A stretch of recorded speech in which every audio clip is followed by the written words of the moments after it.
మహావిశాఖ నగరపాలక సంస్థ పరిధిలో ప్లాస్టిక్ కాలుష్యం విపరీతంగా పెరిగిపోతోంది.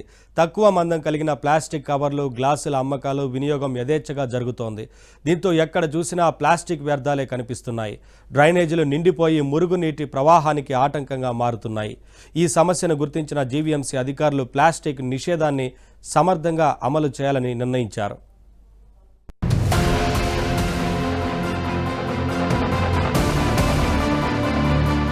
ప్లాస్టిక్ వినియోగం తగ్గించాలనేది పర్యావరణవేత్తల మాట. ఇందుకు తగినట్లుగానే ప్రభుత్వాలు కూడా చర్యలు చేపడుతున్నాయి. ఇప్పటికే ప్లాస్టిక్ క్యారీ బ్యాగులతో పాటు గ్లాసులు, వస్తువులపై రూల్స్ విధించింది. ఆరోగ్యానికి, పర్యావరణానికి ప్లాస్టిక్ హానికరం. దీనిపై దృష్టి పెట్టిన మహావిశాఖ నగర పాలక సంస్థ అధికారులు ప్లాస్టిక్ వినియోగం తగ్గించేందుకు సిద్ధమయ్యారు. ఇప్పటికే ఎన్నోసార్లు అవగాహన కార్యక్రమాలను జీవీఎంసీ అధికారులు నిర్వహించారు. ప్లాస్టిక్ కాలుష్యాన్ని తగ్గించేందుకు జీవీఎంసీ అధికారులు ప్రత్యేక ఫోకస్ పెట్టారు.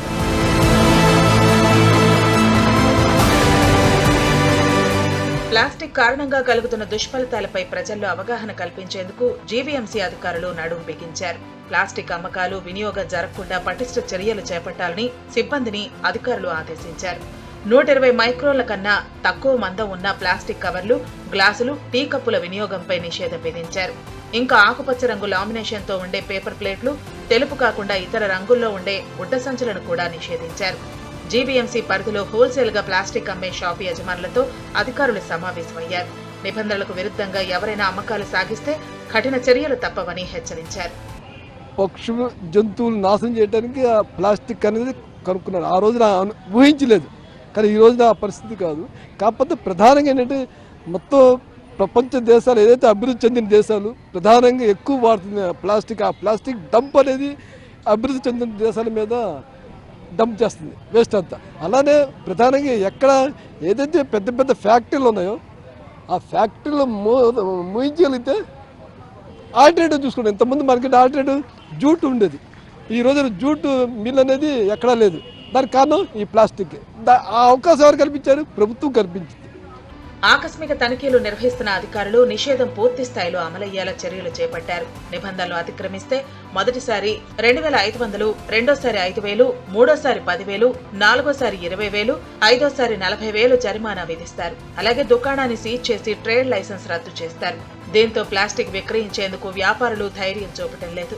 ప్లాస్టిక్ రహిత సమాజం అనేది చాలా మంచి కాన్సెప్టే, కానీ చిత్తశుద్ధిగా ఏదైతే పెద్ద పెద్ద బడా పరిశ్రమలు ఉన్నాయో, అలాగే ఏది మన స్పెన్సర్ కానీ, అలాగే డీమార్ట్స్ కానీ, ఇలాంటి షాపింగ్ మాల్స్లో ప్లాస్టిక్ని నిషేధించకుండా ఓన్లీ రోడ్ల మీదే నిషేధించడం ఎంతవరకు కరెక్ట్ అని చెప్పేసి మేము డిమాండ్ చేస్తున్నాం. ప్లాస్టిక్ భూతాన్ని తరిమి కొట్టాలనే నిర్ణయానికి విశాఖ వాసులు మద్దతు తెలుపుతున్నారు. నిబంధనలు అతిక్రమించిన వారిపై జీవీఎంసీ అధికారులు కఠినంగా వ్యవహరించాలని కోరుతున్నారు.